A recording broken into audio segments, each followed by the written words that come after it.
আচ্ছা এখানে হইতেছে কি, এটা হইতেছে জাস্ট 19-20 এর ফিজিক্সের কিছু প্রবলেম দেওয়া আছে, আমরা প্রবলেমগুলো একটু সলভ করার চেষ্টা করব। এর আগে আমার প্লেলিস্টে তুমি যদি চেক করো 23 পর্যন্ত সলভ দেওয়া ছিল, আমরা এখন 24-25 নাম্বার লিখছি এন্ড ফার্দার যদি আর কোনো প্রশ্ন সলভ করে চেষ্টা করব সলভ করার। ওকে, তো 24 নাম্বার প্রশ্নে আমাকে কি বলা হয়েছে একটু সলভ করার চেষ্টা করা যাক। বলা হয়েছে 300 গ্রাম ভরের একটা বস্তু সরল সন্ধিত গতিতে কি আছে, ক্রিয়াশীল বা গতিশীল। তো মধ্যস্থান থেকে 0.2 মিটার সরল হলে এর উপরে ক্রিয়াশীল বল আছে কত, 0.24 নিউটন। তো তোমাকে বলছে বলটার দোলনকাল কত।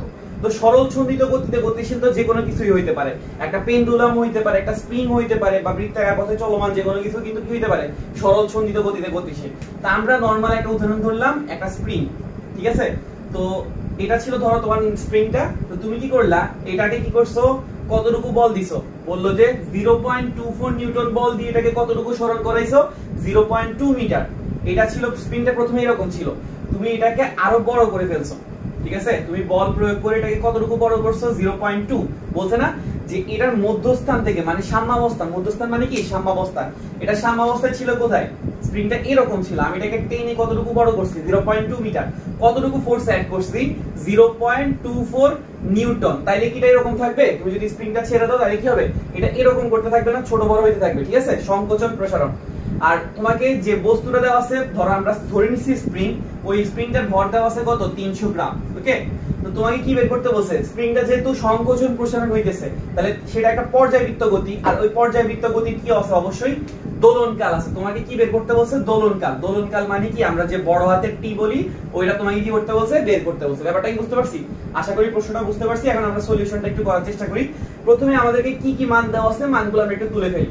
আমাদেরকে দেওয়া আছে 300 গ্রাম ভরের একটা বস্তু, তাহলে বস্তুর ভর কত দেওয়া আছে, 300 গ্রাম। ওকে, বস্তুটার ভর কতটুকু দেওয়া আছে, 300 গ্রাম। এখন আমরা মনে রাখবো যে গ্রাম কিন্তু কোন একক, সিজিএস। আমরা ক্যালকুলেশন করার সময় সব সময় কোন এককে ক্যালকুলেশন করি, ম্যাক্সিমাম এসআই এককে। তাহলে আমরা এটাকে গ্রামে রাখবো না, আমরা এটাকে কিসে নিয়ে যাব, এসআই এককে। ভরের একক হচ্ছে কত, কেজি। তাহলে গ্রাম থেকে কেজিটা আসতে হলে কি করা লাগে, 1000 দিয়ে ভাগ করা লাগে। তাহলে 300 কে 1000 দিয়ে ভাগ করলে কি যাবে, 0.3। তাহলে এটা কত দাঁড়াইতেছে, 0.3 কেজি। ওকে, তাহলে আমাদের ভর আসছে 0.3 কেজি। আর তোমাকে বলা হয়েছে কতটুকু সরণ করছে, স্প্রিং এ যে, মানে আমরা যদিও স্প্রিং ধরছি, তো সরল সন্ধিত গতিতে গতিশীল যে কোনো একটা বস্তু সরণকে আমরা কি দিয়ে প্রকাশ করি, x। এই x এর মান আমাকে কত দেওয়া আছে, 0.2। ওকে, আর কি দেওয়া আছে, আর দেওয়া আছে তুমি এই 0.2 সরণ ঘটানোর জন্য এটাকে কতটুকু বল প্রয়োগ করছো, বলটা দেওয়া আছে কত, 0.24 নিউটন, ঠিক আছে। তাহলে তোমাকে সরণ দেওয়া আছে, বল দেওয়া আছে, আর ভর দেওয়া আছে, তোমাকে কি বের করতে বলছে, দোলনকাল। তাহলে দোলনকাল বের করার জন্য আমাদের একটা ফর্মুলা কি, টি। এই টি এর ফর্মুলাটা কি ছিল বলতো, 2 পাই ডিভাইডেড বাই ওমেগা। আমরা জানতাম না যে ওমেগা সমান সমান 2 পাই বাই টি, তাহলে আমরা টি সমান সমান কি বলতে পারি, 2 পাই বাই ওমেগা। এখন ওমেগার মান কি তোমার কাছে প্রশ্নে দেওয়া আছে, না, ওমেগার মান কিন্তু তোমাকে কি নাই, প্রশ্নে দেওয়া নাই। এখন ওমেগার মানটা কিভাবে বের করতে পারো, ওমেগার একটা ফর্মুলা ছিল √k ডিভাইডেড বাই m। তোমাকে কিন্তু m এর মান দেওয়া আছে, কিন্তু k এর মান কি দেওয়া আছে, না। এই k এর মানটা তুমি কি করবা, বের করবা কিভাবে, দেখো তোমার স্প্রিং এর উপরে প্রযুক্ত বল দেওয়া আছে, আর কতটুকু সরণ হয়েছে এটা দেওয়া আছে। তো আমরা জানি যে বল সরণের সমানুপাতিক, মনে আছে, এখান থেকে একটা ফর্মুলা আসছে F সমান সমান kx। এখান থেকে আমরা কি করব, এই k এর মানটা বের করে এখানে বসাবো। তো F হইছে কত, বল হইছে কত, 0.24। k এর মান আমি জানি না, বের করব। x এর মান হইছে কত, 0.2। তাহলে এখান থেকে কি বের করা যায়, k এর মানটা বের করা যায়। 0.24 কে যদি আমি 0.2 দিয়ে ভাগ করি তাহলে কত থাকে, 1.2। তাহলে আমাদের কনস্ট্যান্ট বা k এর মানটা হইছে কত, 1.2। আমরা এখানে মানটা বসিয়ে দিই, তাহলে 2 পাই √k এর মান হইছে কত, 1.2 ডিভাইডেড বাই m। m হইছে কত পাইছি, 0.3, ঠিক আছে। তাহলে এটা ক্যালকুলেট করলে কি আসে আমরা একটু দেখি। প্রথমে আমরা 1.2 কে 0.3 দিয়ে ভাগ করব, ভাগ করলে কি আসতেছে, ওইটাকে আবার কি করব, রুট করব, রুট করে 2 পাই দিয়ে কি করব, ভাগ করে দিব, ঠিক আছে। তাহলে আমাদের आंसर আসতেছে কত, 3.4। তাহলে পর্যায়কাল হইছে কত, 3.4, ঠিক আছে। পর্যায়কাল একক হইছে কি, সেকেন্ড। তাহলে আশা করি 24 নাম্বার প্রশ্নে কোনো সমস্যা আমাদের নাই। ওকে,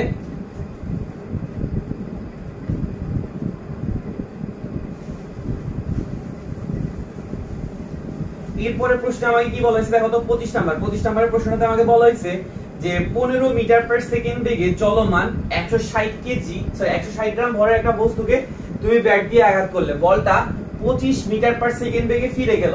তো ব্যাটে বলে সংঘর্ষের স্থায়িত্বকাল যদি 10, এখানে ms মানে কিন্তু মিলি সেকেন্ড, ঠিক আছে? 10 মিলি সেকেন্ড হলে তুমি গড়ে কত নিউটন বলে কি করছো, ব্যাট দিয়ে আঘাত করছো। আচ্ছা, তো আমাদের প্রশ্নটা কি বলছে একটু দেখি। 15 মিটার পার সেকেন্ড বেগে চলমান এত ভরের একটা বস্তু, ধরো তো একটা ভরের বস্তু, এখানে আমরা যেহেতু ব্যাট দিয়ে আঘাত করছে ভরের বস্তুটাকে বল ধরে নিই, ঠিক আছে? এটা একটা বল, এই বলটার ভর হইছে কত, 160 গ্রাম, ওকে? আর এটা কত বেগে যাচ্ছিল, এটা যাচ্ছিল 15 মিটার পার সেকেন্ড বেগে, ঠিক আছে? এই বলটা যাচ্ছিল, তুমি কি করলে এটাকে ব্যাট দিয়ে কি করছো, আঘাত করছো। তাহলে ব্যাট দিয়ে যদি আঘাত করো বলটা কি দিকে যাবে না বিপরীত দিকে আসবে? অবশ্যই বিপরীত দিকে আসবে। তো বিপরীত দিকে বলছে কি তুমি একটা ব্যাট দিয়ে আঘাত করলে বলটা 25 মিটার পার সেকেন্ড বেগে কি আসে, ফিরে আসে। তাহলে আসার সময় বেগটা হয়ে গেছে কত, 25 মিটার পার সেকেন্ড। তো তোমাকে বলছে ব্যাটে বলের সাথে যে একটা সংঘর্ষ হইছে, সংঘর্ষের একটা স্থায়িত্বকাল দেওয়া আছে, মানে কতক্ষণ সংঘর্ষ হইছে। এই স্থায়িত্বকালটা দেওয়া আছে কত, মানে সময় যেহেতু টি দিয়ে প্রকাশ করব, এটা দেওয়া আছে 10 ms মানে 10 মিলি সেকেন্ড। তো মিলি থেকে ব্যাক করার উপায় কি, 1 মিলি মানে কত, tan ইনভার্স 3। তাহলে 10 এর সাথে কি করতে হবে, tan ইনভার্স 3 গুণ করে দিলে এটা আসলে কিসে কনভার্ট হয়ে যাচ্ছে, সেকেন্ডে কনভার্ট হয়ে যাচ্ছে। 10 মিলি সেকেন্ড থেকে সেকেন্ডে কেমনে আসছি, মিলির জন্য আমরা কি দিব, tan ইনভার্স 3, ঠিক আছে? তাহলে এটা হয়ে যাচ্ছে কত, tan ইনভার্স 2। আর তোমাকে কি বের করতে বলছে, তুমি কত গড়ে কত নিউটন বল প্রয়োগ করছো, তোমার কাছে কি জানতে চাইছে, বলটা জানতে চাইছে, ঠিক আছে? তো এখানে দেখতেছো তুমি ভরবেগের কি হইতেছে, পরিবর্তন হইতেছে। যাওয়ার সময় একটা বেগে গেছিল, আসার সময় কি হইছে, আরেকটা বেগে আসছে। তো আমরা f সমান সমান কি পড়ছিলাম, f সমান সমান পড়ছিলাম ma, ওকে? আচ্ছা, m এর মধ্যে a মানে কি বলতো, a মানে ছিল কি v - u ডিভাইডেড বাই কি t, ওকে? তো এখন তুমি কি করবা, v ছিল কি আদি বেগ, u ছিল কি শেষ বেগ। তুমি চাইলে যে কোনো একটা দিককে পজিটিভ ধরতে পারো। কেন পজিটিভ ধরার ব্যাপারটা আসতেছে, কারণ দেখো যাওয়ার সময় সেটা ছিল একদিকে, আসার সময় সেটা আসতেছে কোন দিকে, আরেক দিকে। যদি দুটোটা দিক একই থাকতো তাহলে আমাদের কিন্তু পজিটিভ নেগেটিভ নিয়ে চিন্তা করা লাগতো না, কিন্তু যাওয়ার সময় একটা দিক, আসার সময় বিপরীত দিক, তাই এখানে আমাদের কি চিন্তা করা লাগবে, পজিটিভ নেগেটিভ। তাহলে যাওয়ার সময় বেগটাকে আমরা ধরলাম পজিটিভ, মানে ডান দিকে যে জিনিসটা গেছে, ডান দিকে সবকিছুকে আমরা কি ধরবো, পজিটিভ। তাহলে বাম দিকেরটা কি হবে, নেগেটিভ। তো যাওয়ার সময় আদি বেগ ছিল কত, 15, আর তার সামনে আমরা কি দিলাম, প্লাস, কারণ আদি বেগটা কোন দিকে যাচ্ছিল, ডান দিকে। আর আসার সময় ব্যাক করার সময় বেগটা হচ্ছে কত, 25, এবং এটা কোন দিকে আসছিল, বিপরীত দিকে, তাই আমরা এখানে কি দিলাম, মাইনাস, ওকে? আর কি কিছু লাগবে না, m হচ্ছে কি ভর, ভরের মান কত দেওয়া আছে, 160 গ্রাম। একটু আগে একটা অঙ্ক করছিলাম, তখন বলছিলাম যে আমরা সব সময় এই সাইডে রাখি। তাহলে 160 কে যদি 1000 দিয়ে ভাগ করো তাহলে কত আসবে, 0.16 কেজি। তাহলে তুমি এর মান বসিয়ে দিতে পারো 0.16 v - u, v এর মানটা হচ্ছে কত, -25 মাইনাস, আর u এর মানটা হচ্ছে কত, 15 ডিভাইডেড বাই t, t এর মানটা হচ্ছে কত, 10 মিলি সেকেন্ড ছিল, যেটা আমাদের কত আসছিল, tan ইনভার্স 2। এখান থেকে আমরা কি করব, ক্যালকুলেট করব, ঠিক আছে? তাহলে এখানে আসছে কত, 0.16 ইনটু -25 -15, তাহলে এটা কত হয়ে যাবে, -40, ঠিক আছে? ডিভাইডেড বাই tan ইনভার্স কত, 2, ওকে? তাহলে এখানে আসছে কত, 640, তার সামনে একটা মাইনাস আছে। তো তোমাদের মাথাটা আউট হয়ে যাবে কখন, যখন তোমরা একটা মাইনাস দেখবা। এখানে মাইনাসটা হওয়ার কারণ কি, দেখো তুমি কি করছো, প্লাসটাকে ডান দিক ধরছো, মাইনাসটাকে কোন দিক ধরছো, বাম দিক। তোমার যে গড় বলটা কি আসছে, মাইনাস। এটার মানে গড় বলের দিকটা আসলে কি ডান দিক হবে না বাম দিক হবে, এটার মানে দিছে গড় বলের দিকটা হবে বাম দিক। এই কারণে তোমার জাস্ট কি আসছে, একটা মাইনাস আসছে। আমাদের আনসার হবে কত, 640। এটা কি আমাদের অপশনে ছিল না, হ্যাঁ এটা আমাদের অপশনে ছিল, 640 নিউটন, ওকে? তাহলে আমাদের গড় বলের মানটা হইতেছে কত, 640 নিউটন। তুমি মাইনাস দিকে ভয় পাওয়ার কিছু নাই, কারণ হচ্ছে কি, আর মাইনাস একটা দিক নির্দেশ করতেছে। আমরা প্লাস ধরছিলাম ডান দিক থেকে, মাইনাস ধরছিলাম বাম দিককে। তুমি যদি ডান দিক থেকে মাইনাস ধরতে আর বাম দিক থেকে প্লাস ধরতে, তখন কিন্তু আর মাইনাসটা আর আসতো না, বুঝতে পারছো?